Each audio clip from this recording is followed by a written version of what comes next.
2 days ago, I read a news article that made my stomach drop. It was about a 69-year-old man who was struggling to single-handedly raise his special needs 14-year-old son. Yeah, I was like, what? That's usually the age of a granddad, right? The article then goes on to say how he was an engineer, a workaholic, who even went to night classes to upgrade his skills. I mean, this guy, he loved his work, and he was never really interested in getting married. But at the age of 53, let me read you the exact article. At his mother's behest, he ended up marrying a 26-year-old woman within weeks of meeting her. Yep. He was pressured by his mom to get married at 53 years old. The child ends up being born with special needs, needing 24/7 care, and a few years later, he and his wife end up getting a divorce. And he ends up needing to give up his job, live on welfare to take care of his kid, all while he's suffering from cancer himself. Now, if you're like me, you might be thinking, how on earth does a 53-year-old engineer with a successful career just comply to his mother like that? Because controlling parents have this specific method of training you from young that leaves you susceptible to their control for your entire life. So in this video, I'll share with you exactly what this specific method is, how they use it to control every part of your life, and how to spot it as it's happening so you realize that you're not overreacting. You are actively being manipulated. How is it possible that a professionally successful, independent adult does something that he absolutely does not want to, just because his mother told him to? Because controlling parents don't target our logic, they target something much deeper. They use the exact same method circus trainers use to control massive elephants. Have you seen it before? Let me show you a picture. You see this 10,000-pound elephant that could easily demolish the entire circus, being held back by a thin rope? Why doesn't the elephant break free? Because when that elephant was small, the trainers tied it to the exact same rope. And back then, every time it tried to escape, it couldn't. But now, even though that elephant could snap that rope without even realizing it, it doesn't even try. The rope isn't holding back the elephant. The belief about that rope is. So controlling parents don't train you to obey them.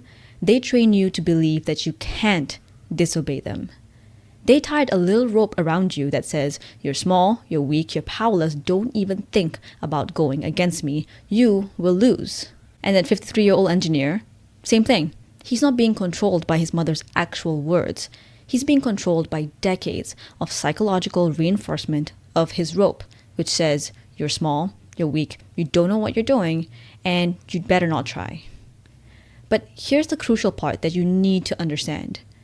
The most psychologically damaging part of this training method isn't actually the rope, but how, as the elephant grows, it is constantly reminded of its powerlessness to the rope. In fact, there are 2 trainers that are specifically trained to do this. The first trainer yells and screams and even hits the elephant, instilling so much fear and subjugation that they break down the elephant's will to even try escaping. The second trainer stands close by to the first trainer, never hurts the elephant in that way at all. In fact, they bring food and occasionally give comfort. And I know how counterintuitive this is going to sound, but that second trainer is where most of the damage occurs. Because that second trainer stands there and watches as the elephant gets hurt. And when it's all over, they comfort this elephant. And this teaches only one thing to the elephant.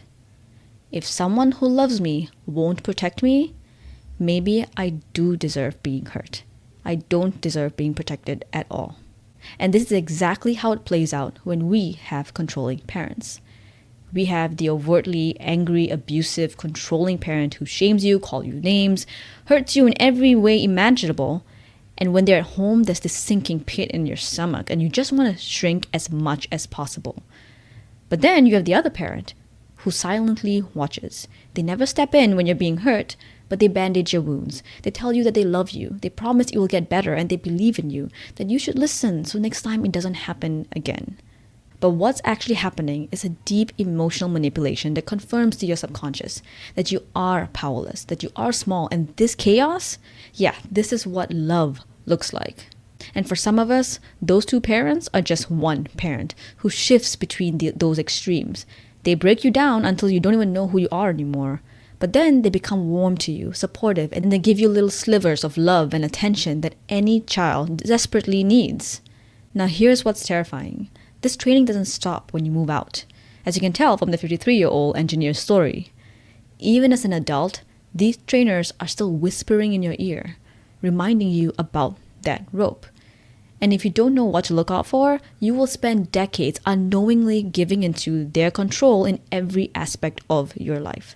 So let me show you how to spot when each parent is still controlling you. Now, this first parent is pretty easy to spot because they haven't really changed their tactics since you were a kid. They still yell, they criticize, they put you down, just with a little more sophisticated language. When you share good news, they deflate it. Oh, if you can do that, I guess it wasn't that hard. Or they'll say, well, you heard your cousin, they did a lot better. When you make a mistake, they blow it up. Oh, you just don't know how to do anything right at all. And when you try to set boundaries, they remind you of your place. Remember who you are talking to. This parent wants you to feel small, feel stupid, and grateful for any crumbs of approval that they throw in your way. So you doubt every accomplishment, every idea, every opinion that you have. You hold yourself so small that you get overlooked all the time because look, if you believe you're small, everyone else is going to think you're small too. So without even needing direct access to your professional life, this parent has successfully controlled how you show up in it. But the second parent is arguably way more painful. This one will break your heart every time. Because when you don't listen to them or call them out for behavior that hurts you, the second parent, they don't get angry. They get hurt. How can you say that to me after everything I've done for you? I can't believe you're being so ungrateful. They go into this victim mode like you're one of the worst person to ever have lived. And as a result, you believe that at your core, you will hurt the people that you love. So you make yourself as small as possible. You don't speak up during conflict. You say you're fine when you're not. And you just try to be a convenience to everyone around you because you don't know what it even means to be yourself. And here's the cruel genius of it all. Both parents, they make you feel like you're a bad person.